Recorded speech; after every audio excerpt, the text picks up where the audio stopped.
Between 1971 and 1973, Lee "Scratch" Perry would emerge from his collaborative period with Bob Marley and the Wailers and step into his position as one of the most creative and experimental producers of music Jamaica had ever seen. Stay tuned for part 5 of my look at his music, his life, and his legacy through the records in my collection.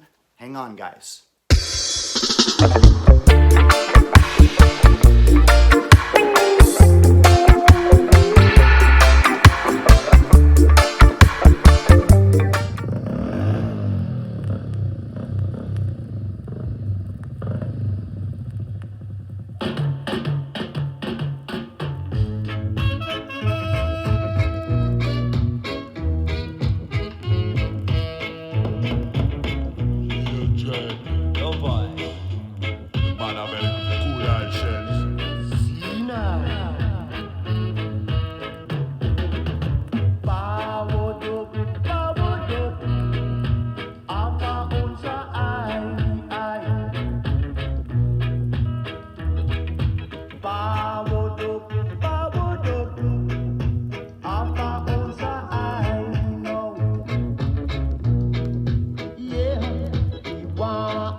Was initially at loose ends following his split with the Wailers in 1971. You would not be able to tell by the prolific amount of new music he was creating in those first few years of the 1970s, so much so that he had to start up some new record labels to contain it all, following on from his initial Upsetter imprint.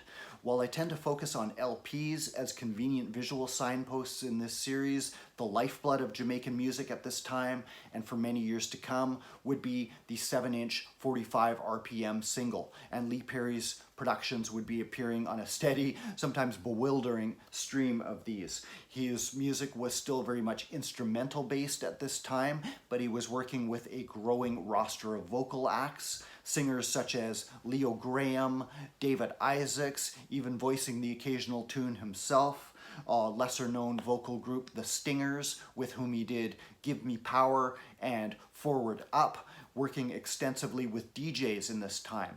Top name ones like U-Roy, I-Roy, Dennis Al Capone, but also bringing up and nurturing up-and-coming talent. There was one named Al Capone Jr. he brought into the studio, recorded a number of sides with, and renamed Dillinger. Dillinger would go on to be a big name himself in a few years. Winston Thompson, another young DJ Lee Perry recorded a few early sides with, would go on to be Dr. Alimantado. But LPs would follow a little bit later, maybe not necessarily conceived of as a cohesive whole, but merely collecting some recent singles, as was kind of the trend with Jamaican music at this time. Lee Perry would record 3 more LPs in this period for Trojan Records, mainly instrumental based, and this would kind of round out this phase of his career as far as LPs. The first would be 1971's Africa's Blood. Here you can see the transformative effect on Lee Perry in this period, his work with the Wailers perhaps, bringing him more in touch with the philosophies of Rastafari. While Lee Perry would not openly or physically identify as a Rastafari, his sympathy with their philosophies, with their language, with their means of expression was clear in his music in this period and would become stronger.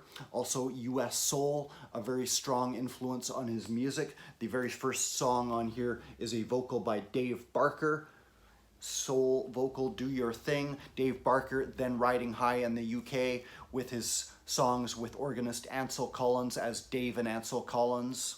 Double Barrel and all those songs. Lee Perry here presenting himself as an African in his naturalness, a far cry from 1969's Dapper Upsetter on his debut album in his forest green overcoat. This is Lee Perry, the African transplanted from Africa, the motherland, to the West Indies, coming in touch with his roots, the influence of the U.S. Civil Rights Movement, soul music, and overall the influence of Rastafari, then growing by leaps and bounds in popularity and influence in Jamaica. This would be a transformative period. You can start to hear the sound change in the music, the rhythms becoming tougher, the bass lines becoming more rugged. Lee Perry had not only lost his one of his vocal acts, his recording acts in the Wailers, and the valuable creative collaboration he had found, the creative partner he had found in Bob Marley, which had sparked something in him. Lee Perry, never necessarily a producer who would pay the money for the sessions, hand over the reins to the musicians, let them get on with the work. Lee Perry, a hands-on creative individual, while he wouldn't be necessarily a musician himself, maybe do a bit of percussion, maybe do some vocals. He knew what he wanted to hear in the studio. He had ideas, he was there, he was present, very involved, and his work with Lee Perry had sparked something in him, an ambition to create more, a spiritual yearning to become more in touch with his African roots, his African identity. And as studio technology advanced, he would also become more experimental in this phase. He was recording a lot at Dynamic Studios, which had recently expanded to 16 tracks on the board. The Rolling Stones' Goat's Head Soup LP was recorded there, and Lee Perry would take advantage of this increased studio technology, experimenting with his productions, with the techniques that would soon become known as dub. Lee Perry had already forged links with Osborne Ruddock, King Tubby, and was using his studio for mixing. King Tubby at the epicenter, the genesis of dub. Lee Perry would continue to have a number of hits in this period. One was lesser-known singer Shenley Doofus, here on the Upsetter label with To Be a Lover. Shenley Doofus. To Be a Lover, adapted from William Bell's US soul hit, I Forgot to Be Your Lover. Lee Perry would return to this song a few years later, but increasingly it was the B-sides Lee Perry was becoming fascinated with. By now, it was standard for Jamaican 7-inch singles to come with a version on the flip. Initially, they had simply been instrumentals with the vocals removed so that listeners could enjoy it. It was a convenient space filler on the flip side of the single as well. You could just put an instrumental track on there. You didn't have to create a whole new song, but Lee Perry saw it as more than that. Soon, he would begin experimenting with these version sides, introducing the techniques known as dub into them, that he was learning side by side with King Tubby, and version would be a key thread in his music in these first few years of the 1970s. He would round out his LP phase with Battle Axe, appearing in 1970, or Africa's Blood, appearing in 1971. By the way, is a 2021 Music on Vinyl reissue. That would be followed 1972 by Battle Axe, credited solely to the Upsetters. Africa's Blood, the only one credited by name to Lee Perry. And the final one, 1973's Double Seven, with Lee Perry pictured on the cover. Again, all three of these largely instrumentals with a couple of vocals, with a couple of perhaps a couple of DJ tunes on there, but his music still largely instrumental based. But Lee Perry had not only lost his collaborative partners in the Wailers, he had lost his band, the Upsetters, his second generation in particular, as the bass and drum duo of Aston Barrett and his brother Carlton had departed to go join the Wailers, perhaps feeling dissatisfied with their working relationship with Lee Perry. The other members of the second generation of Upsetters, formerly known as the Hippie Boys, also split.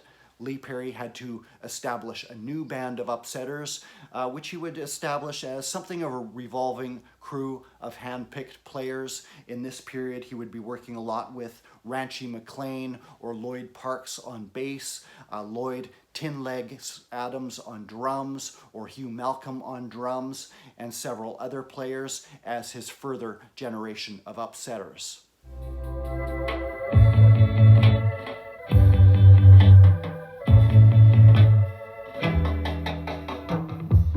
Say me no like them kind of Babylon.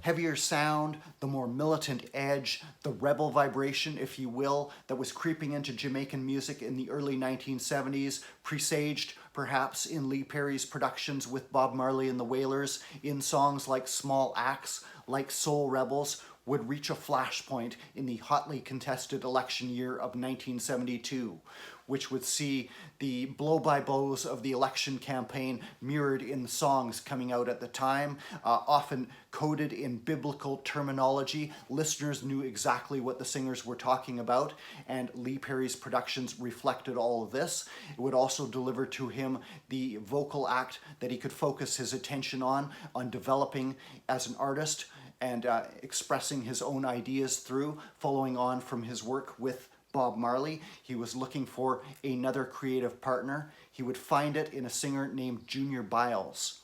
Byles had been a member of vocal group The Versatiles, which Lee Perry had worked with as far back as his time with Joe Gibbs' studio in the late 1960s.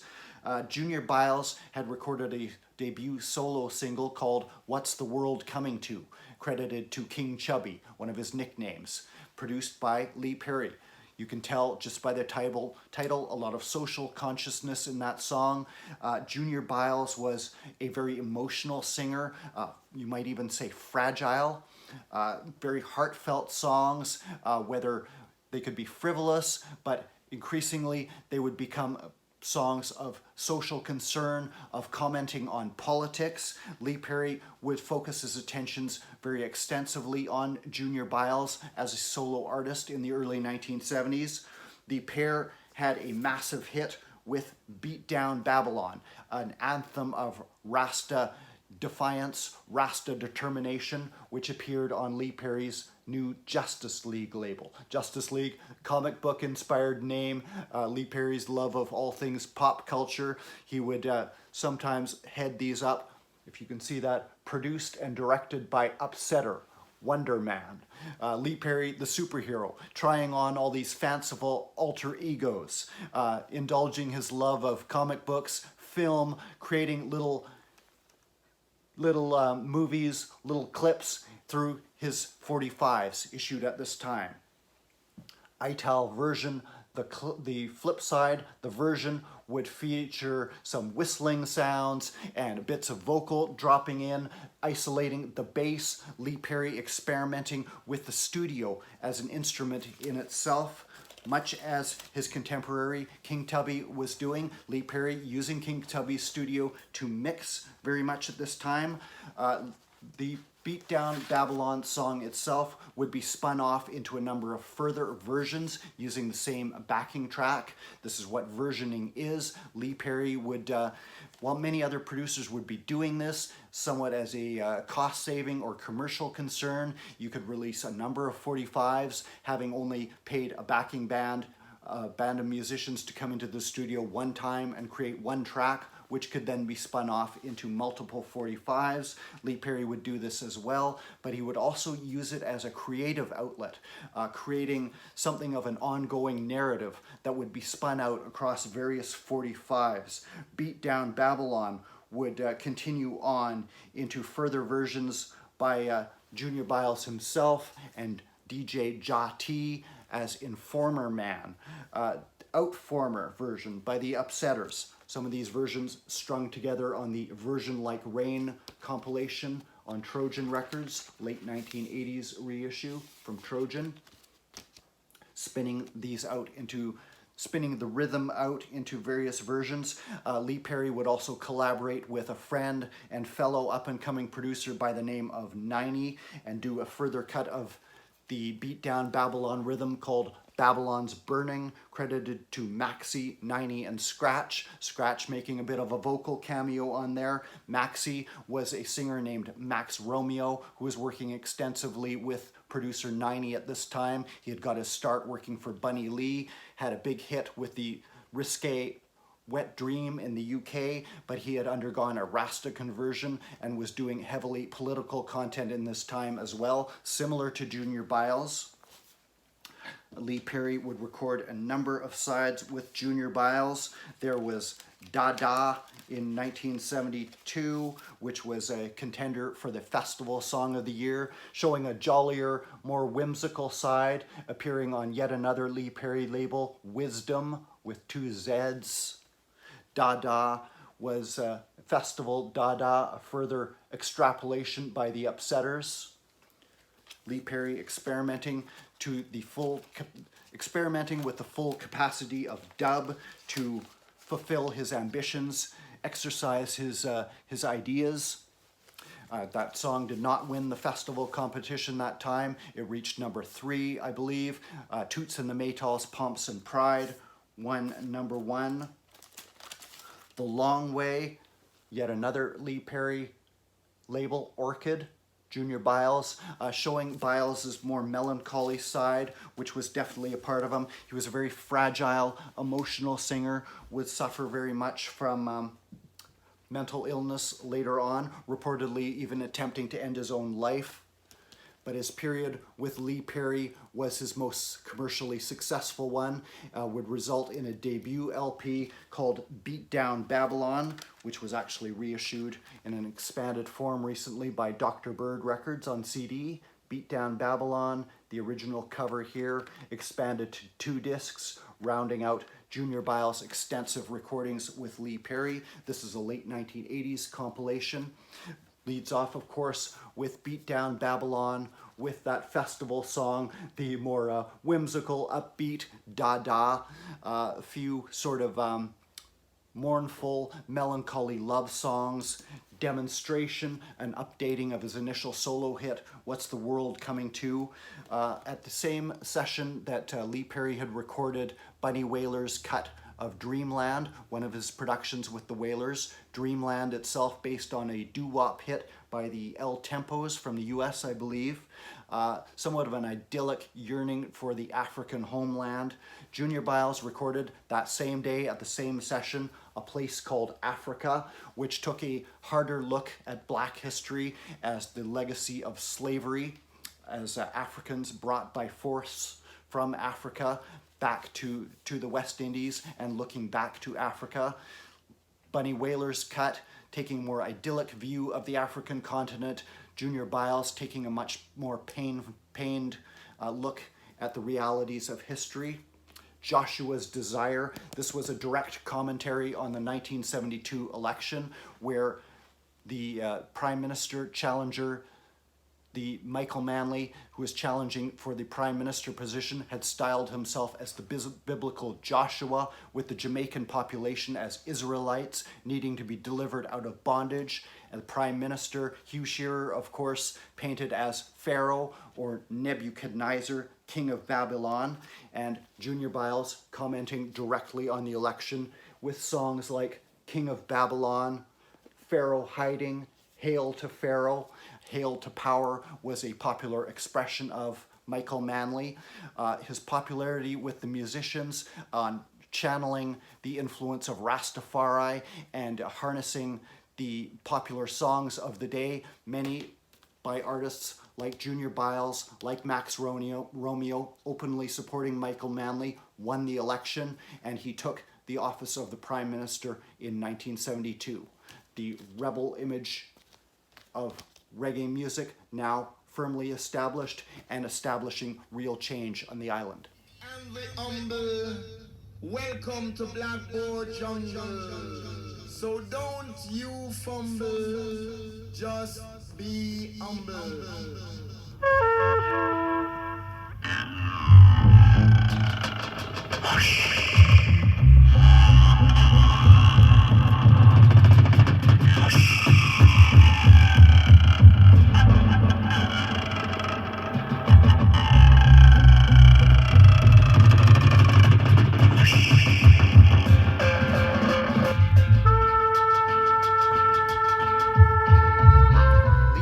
Increasing fascination with the possibilities of versioning, taking one basic rhythm track that could then be spun off into successive vocal, DJ, or innovatively mixed instrumental versions, reached an apotheosis in 1973.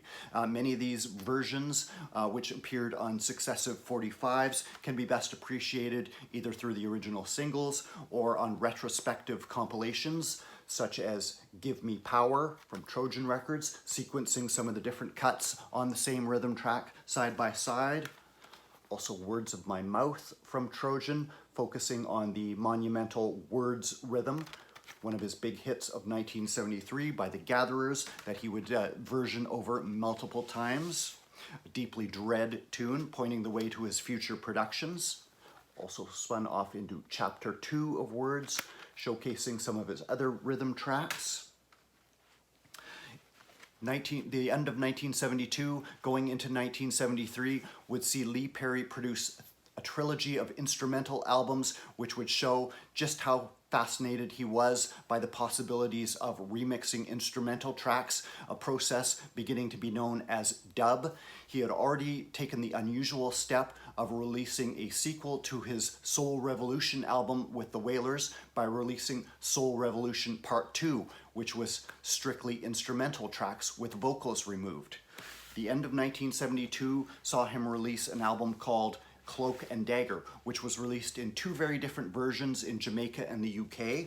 The Jamaican edition appeared with this cover, Cloak and Dagger.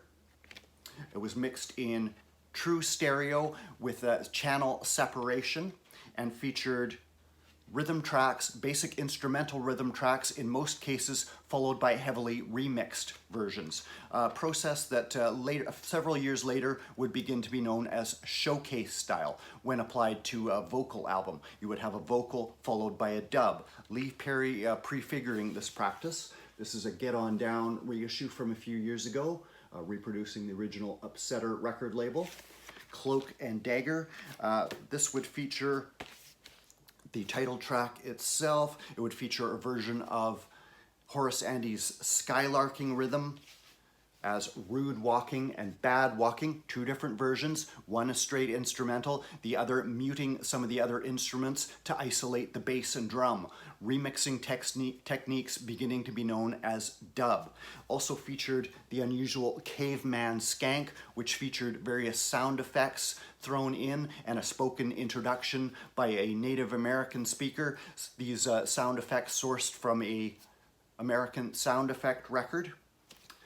This album was quite successful in Jamaica, was reportedly sold so well Lee Perry couldn't keep up with the covers, so many albums appeared with no cover, and it was heard by a young Michael Campbell, who would make his name first in radio and then in all aspects of music production as Mikey Dread. This album was an influence on him. He definitely sat up and took notice of it.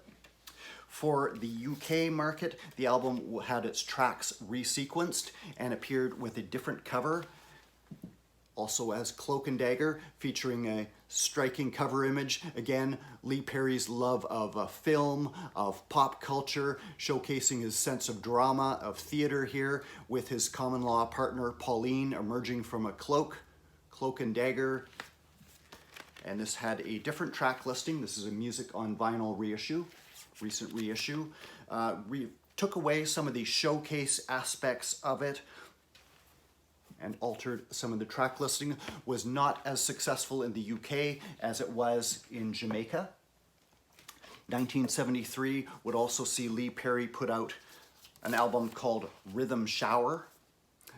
Was only released in very small quantities, especially in Jamaica. Only appeared in the UK as a pre-release before appearing in a wider release on the Upsetter box set through Trojan Records in the late 1980s. I believe there is a more recent Record Store Day edition. This came as part of a 3 LP box set in the late 1980s. This is the only disc I have out of this set, found it at a record store by itself, but it has appeared as a standalone edition in more recent years through Record Store Day. This featured, again, not strictly dubs, but some instrumentals, a couple of DJ cuts. Dillinger is on here. Sir Lord Comic is on here with Django Shoots First. A couple of older Lee Perry tracks on here, and also doing some new mixes of some of his top rhythms of the day, including Double Power or Give Me Power as Double Power, Lover version, the To Be a Lover rhythm by Shenley Doofus. Lee Perry would revisit that rhythm a few years later. One of the most startling tracks on here was called Operation, on which Lee Perry spliced together several of his top rhythms of the day, including the Gatherer's Words of My Mouth, in one seamless mix, splicing together different rhythm tracks to make almost a medley of dub. But again, very limited release.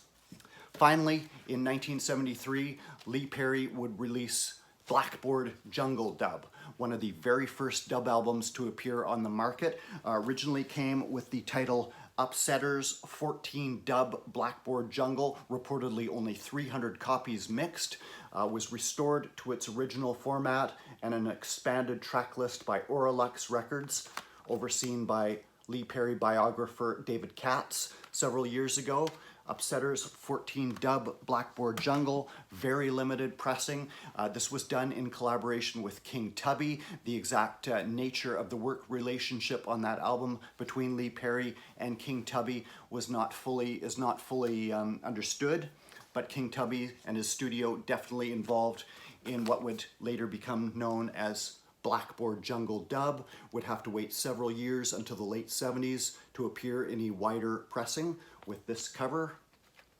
This is a US pressing on Clock Tower Records, as distributed by RAS Records in the United States. Featured a slightly truncated track list and a different mix from the original one, which also featured a true separation of stereo. And this Blackboard Jungle was one of the first completely dub albums, not a mix of instrumentals or the odd vocal mixed in, but fully dub. Dub had finally arrived in the LP format. Meanwhile, Lee Perry had become somewhat frustrated with his reliance on using the studios of others. It was expensive, paying for studio time. He had begun to formulate a dream of having his own studio where he could work as long as he wanted without having to worry about watching the clock, where the money is going to come from to pay for studio time. Finally, he began to put his plan into action in 1973, was looking around for a location, and finally decided to do it in the backyard of his own home on Cardiff Crescent in Washington Gardens. Construction reportedly beginning around spring of 1973. By the end of the year, the studio was functional enough to begin recording rhythm tracks as Lee Perry continually traveled back and forth from Jamaica to the UK. He would be sourcing studio equipment, also New York, establishing ties there. But by the end of the year, the studio would be fully functional. Lee Perry had established his dream. He had by now had a young family, so he could be at home near his kids and still be working as much as he wanted, had the freedom to exercise all his musical ideas. Lee Perry was about to embark on the greatest phase of his career as the Black Ark studio was finally established. This has been part 5 of my look at Lee Perry. Stay tuned for part 6. Thanks guys for tuning in.